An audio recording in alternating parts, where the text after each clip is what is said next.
It is the assessment of the United States government that the Islamic Republic of Iran is responsible for the attacks that occurred in the Gulf of Oman today.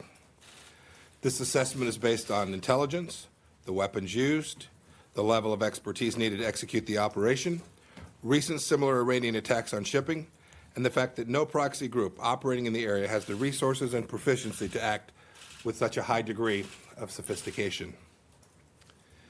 This is only the latest in a series of attacks instigated by the Islamic Republic of Iran and its surrogates against American and allied interests. And they should be understood in the context of 40 years of unprovoked aggression against freedom-loving nations. On April 22nd, Iran promised the world that it would interrupt the flow of oil through the Strait of Hormuz. It is now working to execute on that promise. In early May, the Revolutionary Guard Corps attempted the covert deployment of modified dhows capable of launching missiles. On May 12th, Iran attacked 4 commercial ships near the Strait of Hormuz.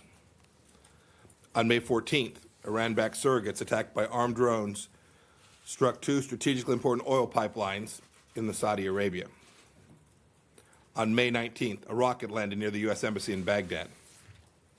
On May 31st, a car bomb in Afghanistan wounded 4 U.S. service members, killed 4 Afghan civilians, and wounded bystanders. Yesterday, Iranian surrogates fired a missile into Saudi Arabia, striking the arrivals terminal of an international airport, injuring 26 people.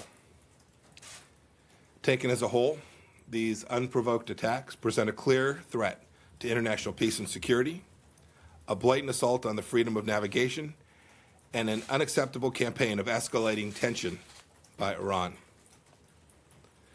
Prime Minister Abe made a historic trip to Iran to ask the regime to de-escalate and enter into talks. Iran's supreme leader rejected Prime Minister Abe's diplomacy today by saying he has no response to President Trump and will not answer. The supreme leader's government then insulted Japan by attacking a Japanese oil tanker just outside of Iranian waters, threatening the lives of the entire crew, creating a maritime emergency.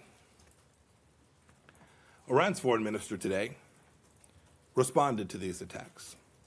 He said sardonically, quote, "Suspicious doesn't begin to describe what likely transpired this morning," end of quote.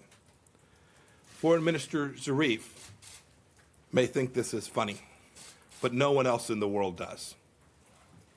Iran is lashing out because the regime wants our successful maximum pressure campaign lifted. No economic sanctions entitle the Islamic Republic to attack innocent civilians, disrupt global oil markets, and engage in nuclear blackmail. The international community condemns Iran's assault on the freedom of navigation and the targeting of innocent civilians. Today, I've instructed our UN Ambassador, Jonathan Cohen, to raise Iran's attacks in the UN Security Council meeting later this afternoon. Our policy remains an economic and diplomatic effort to bring Iran back to the negotiating table at the right time, to encourage a comprehensive deal that addresses the broad range of threats. Threats today apparent for all the world to see, to peace and security. Iran should meet diplomacy with diplomacy, not with terror, bloodshed, and extortion. The United States will defend its forces, interests, and stand with our partners and allies to safeguard global commerce and regional stability.